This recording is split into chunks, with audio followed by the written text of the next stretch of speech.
Welcome, everyone, to the Coin Bureau podcast. My name is Guy, and his name is Mad Mike Mooch. Welcome back. How you doing? You all right? I'm really good, man. Good. Are you looking forward to another episode about Ethereum? I do. I'm enjoying these because I knew more about Bitcoin than I do about Ethereum. Okay. And it seems like there's a lot more to know about Ethereum because of the implications of the things that it can do. Exactly. Yeah. It's a lot more complex and interesting. Bitcoin is the OG. It's the gold standard. Yeah. But this is technical. This takes it to another level, I think. Yeah. I think Bitcoin, looking back on those Bitcoin episodes we did, I find the history of Bitcoin and the personalities involved kind of slightly more interesting than Hollywood. I do. Yeah, get a bit more Hollywood than I do for the history of Ethereum. That said, there are some amazing characters that crop up in Ethereum's history as well. But yeah, I think Ethereum is kind of, there's more to the actual project itself. That is so, as you say, there's so much going on. There's so much that it can do and lets other people do. So limitless. It's limitless. Yeah. Okay.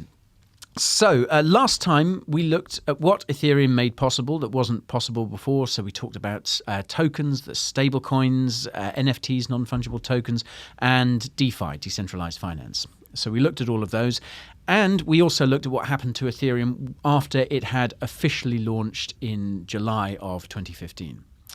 And do you remember we also finished on a cliffhanger? Yes. Yeah. You were desperate to carry on, weren't you? Oh, yes. And I said, no, this is a cliffhanger. This is how it works. You have to wait. Yeah. So, yeah. Now I'm more excited. Now you're really into it. He's really perked up here, listeners. Okay, so, yeah, we saw how a project called the DAO, do you remember that? It attracted a whole load of investment from the Ethereum community. Like, people were absolutely pouring money into it. And then it kind of all went sour. Mm. And do you remember the DAO was this? A DAO is a decentralized autonomous organization. And this DAO in particular, which was called the DAO, it was a kind of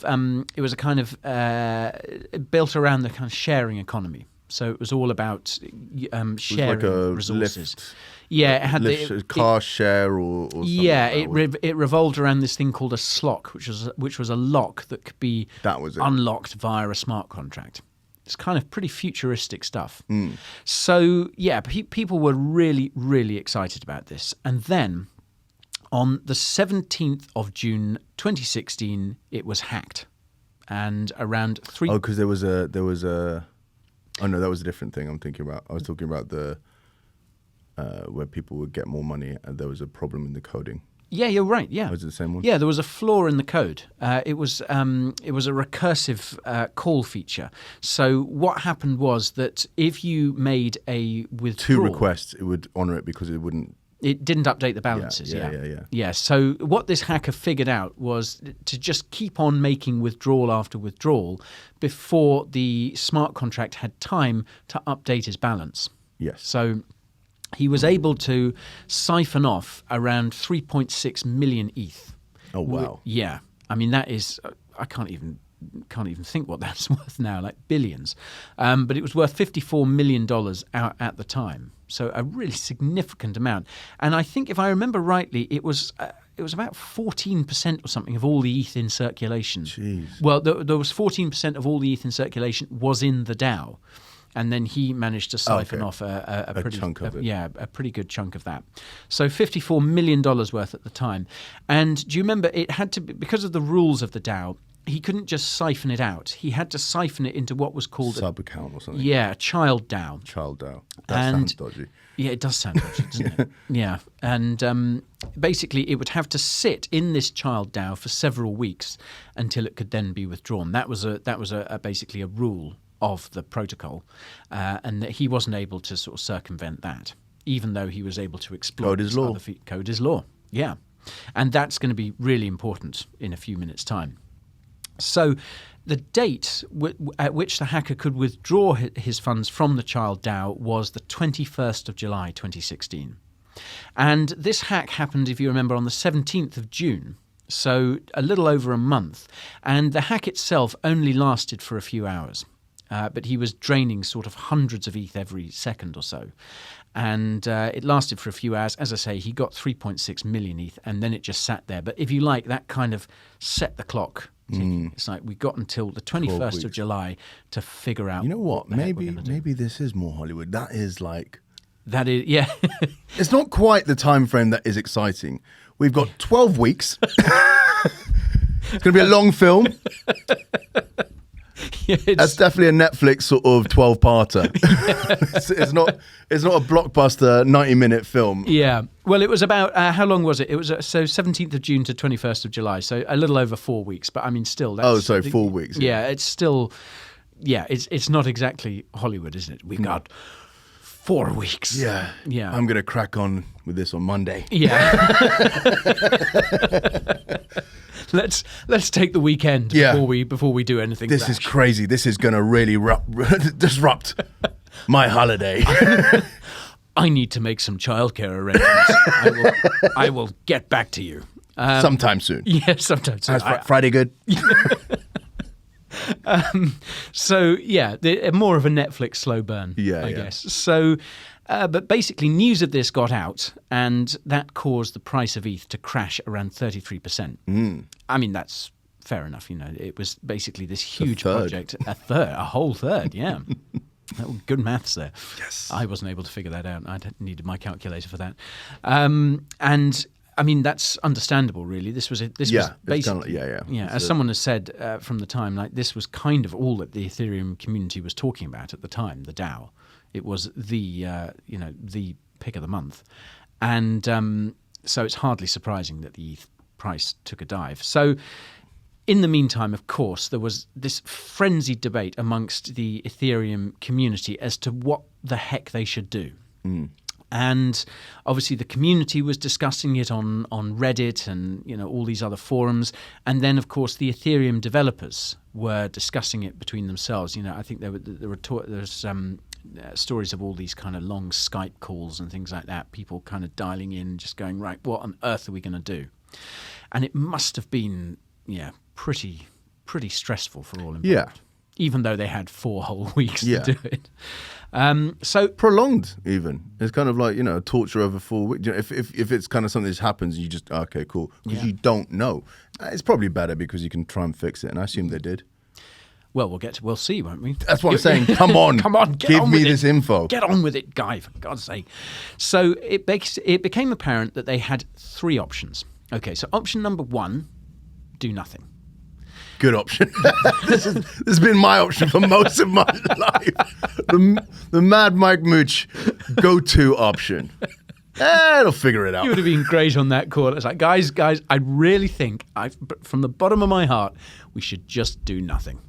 It is what it is. Listen. I've got to go back to golf. Code is law. Yeah. Okay. Option 2. Okay, so option 2. So option 1 was do nothing, and we'll see in a minute why that was, that wasn't just, you can't just discard that idea. Number 2 was a soft fork of the network. Now, this, we have talked about forks before, haven't we? So fuck it, fork it. Fuck it, fork it, or forget it. Forget it, yeah. Forget it, fuck it, or fork it. Yeah.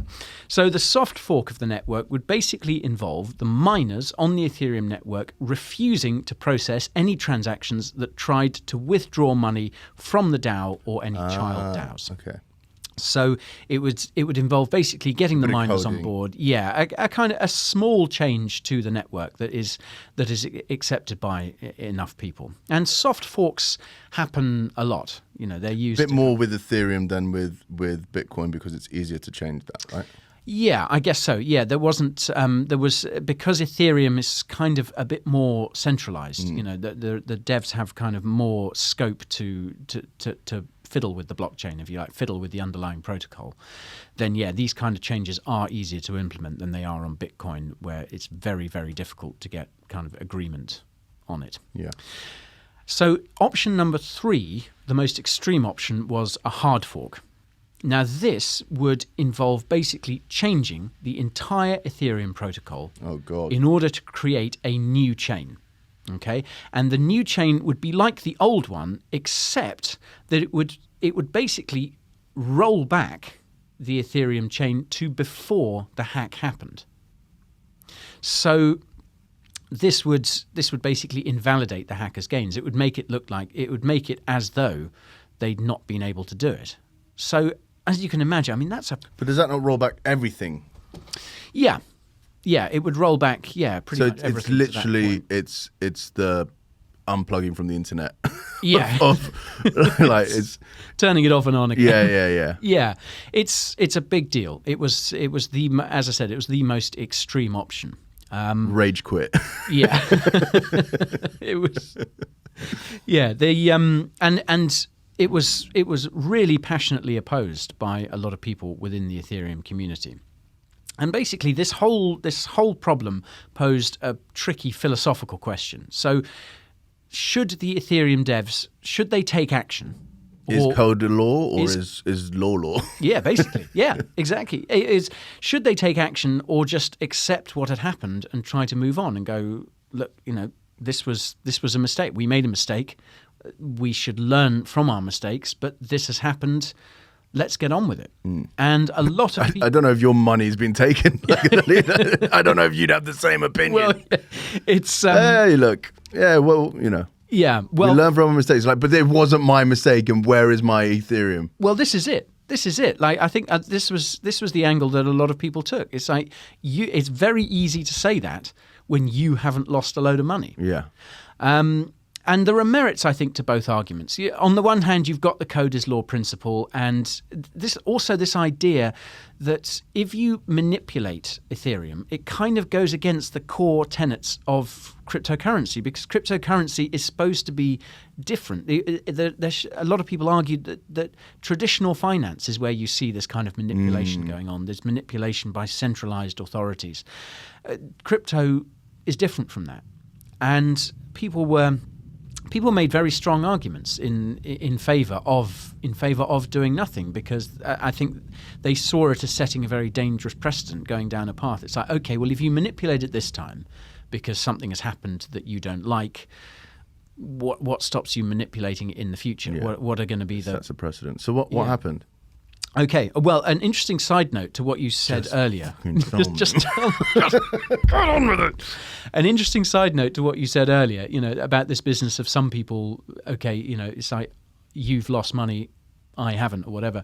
Someone claiming to be the hacker then published an open letter to the Ethereum community arguing that basically they should do nothing.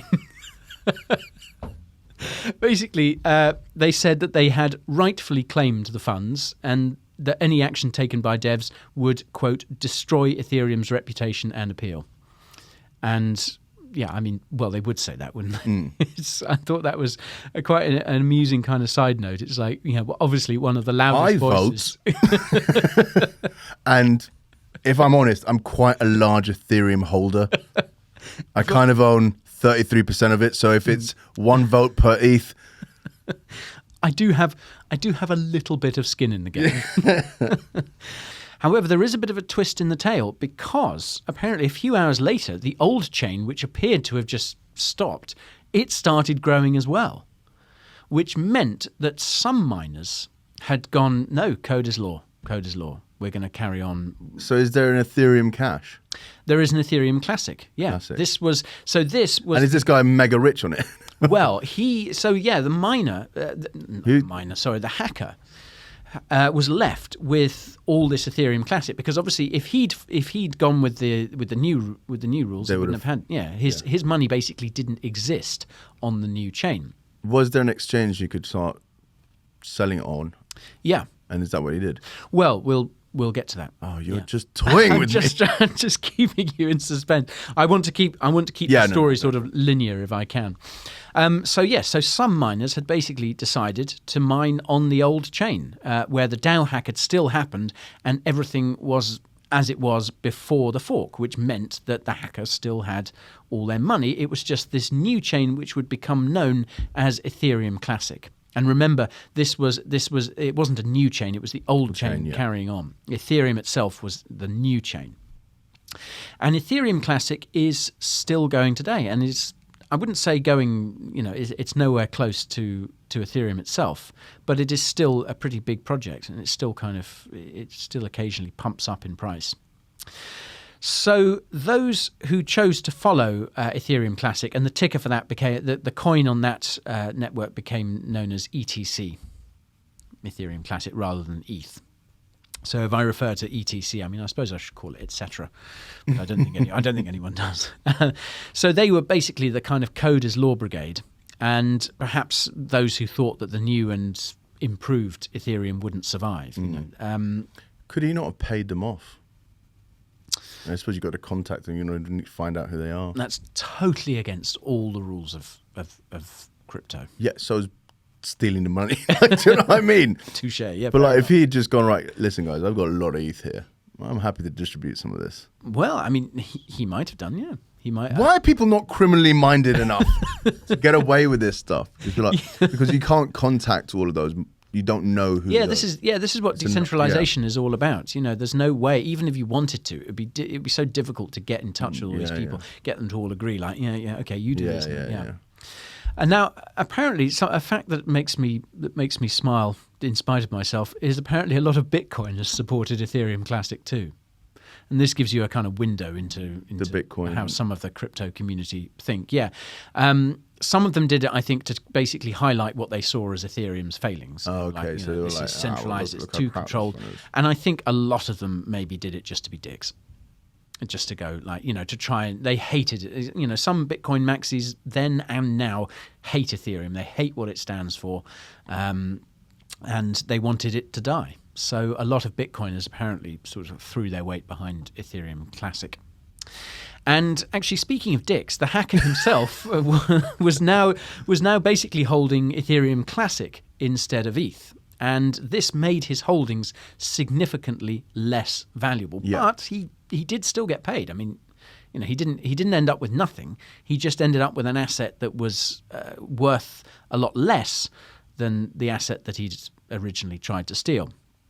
I think at this point we should kind of pick up the thread of the kind of history of Ethereum a bit more, because we've been talking about that over the last few episodes. A kind of linear. We've diverted a bit to talk about the DAO hack and the Shanghai attacks and all this sort of stuff. But let's talk about another big moment that happened around this time, or a big series of events for Ethereum.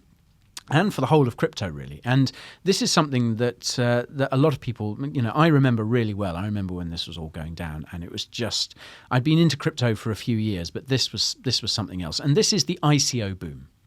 So this is 2017. So the DAO hack, all these hacks were sort of 2016. These two hard forks came towards the end of 2016, and 2017 was a whole new year. And to anyone who remembers that time, this was when crypto started going bananas. And I remember this really well. Do you remember our friend Joe got married in 2017 and you behaved disgracefully at the wedding? But before you did... I was a delight. You were great. I was the life of the party, and luckily I got drunk and naked before after the parents had left. I remember quite a lot of parents still being about, but hey, the most important thing is I remember at that wedding. They didn't hang around, that's for sure. But I remember at that wedding, because it was in Seville, and I remember us all gathered there a couple of days before, and it was great. And everyone was talking about crypto. Everyone was talking about it, and the new iPhone, which I didn't have, but I had crypto, so that's what I remember. So, whilst all these attacks were happening, others in crypto were starting to appreciate Ethereum's potential and realize what it could do. And developers were beginning to build these dApps, these decentralized applications, and create new use cases for the network. And they also began to realize that Ethereum offered a new way to raise capital to fund their projects. And this was the initial coin offering, or ICO. And do you remember I made the distinction, I think it was last time, in kind of traditional finance, when a company wants to launch, go public, they have an IPO, initial public offering. So initial coin offering is a play on that. And there were signs in late 2016, in fact, that ICOs were becoming more and more popular. And you had, for instance, there was a decentralized prediction market called Augur, AUGUR, and that raised around $5 million over the space of a month. And then before another ICO was announced for a project called Golem. Now, Golem was a decentralized cloud computing platform that allows users to rent out their spare or unused computer space to other people who might use it. It's a clever idea. There's quite a few... Airbnb of hard drives. Yeah, exactly. Yeah, basically. Airbnb your unused computer space. Now the Golem... Is that more for servers? And I'm digressing. I'll look it up on my own time. Don't take up the listeners' time asking silly You're not questions, Google. I mean, I tried, but Yeah. anyhow, we'll tackle that another time. A project called Tezos raised $232 million. Again, a not insignificant chunk of change. And then Polkadot, which was, if you remember, Gavin Wood, who used to work on Ethereum, that was his new project. That raised $140 million and then lost quite a lot of it. I'm looking forward to telling you this story in another episode, because this is just like only in crypto. Really? Yeah, it's a great story. Or did he actually just lose it? It's I lost the hard drive with all of it on and it's gone. It wasn't. It was kind of a bit like that. Oh God. Yeah. Okay. Well, anyhow, look forward to that. So 2017, as I said, a crazy year for crypto in general, and a great one for Ethereum. I think you really kind of saw it come of age in this year and really kind of bust its way into the public consciousness. And this was the year that it became, I think, the undisputed challenger to Bitcoin. And in fact, by August of 2017, there were more daily transactions taking place on Ethereum than there were on Bitcoin, which I think is a really significant statistic.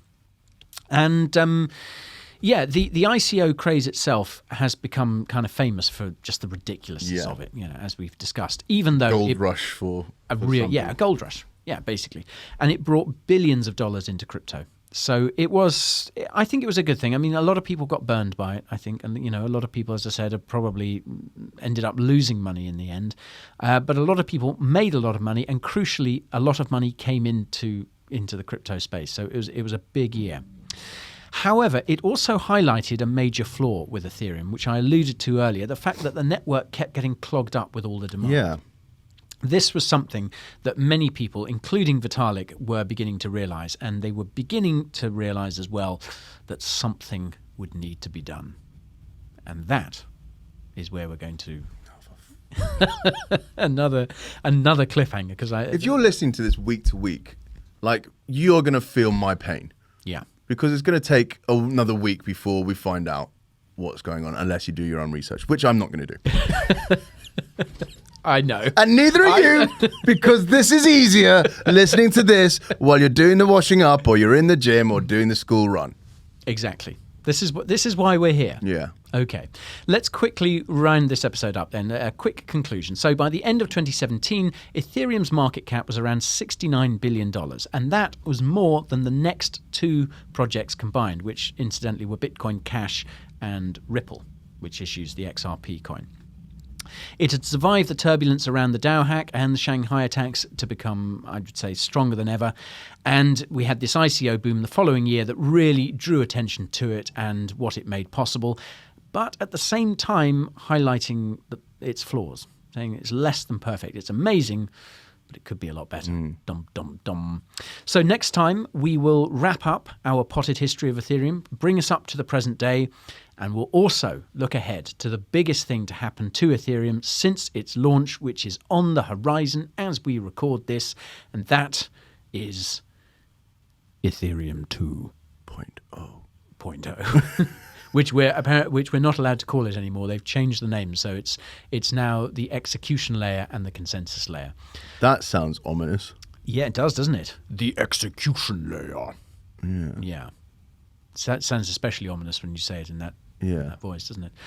So yeah, lots to look forward to. We will have another episode about Ethereum for you, but that will, as I say, that will be episode number 4, I think, about Ethereum. But that will bring us up to the present day, and what you don't know about Ethereum by that point won't be worth knowing. Yeah.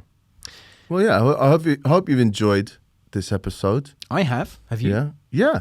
It's been Great. fun, hasn't it? Yeah. I enjoyed our kind of spirited discussion about coders law and how there is a moral vacuum at the heart of you. Well, I think, yeah, no, well, I think there is, I do have morals. I hide them behind some stupid humour. Bury them very deep. Yeah. But yeah, no, it's really interesting. It's a great story, isn't it? Yeah. It's a great story, and yeah, so much to unpack. But anyway, folks, I hope you've enjoyed this. We will be back next week with more Ethereum chat, more spirited debate, and until then, be well. Ta-ta.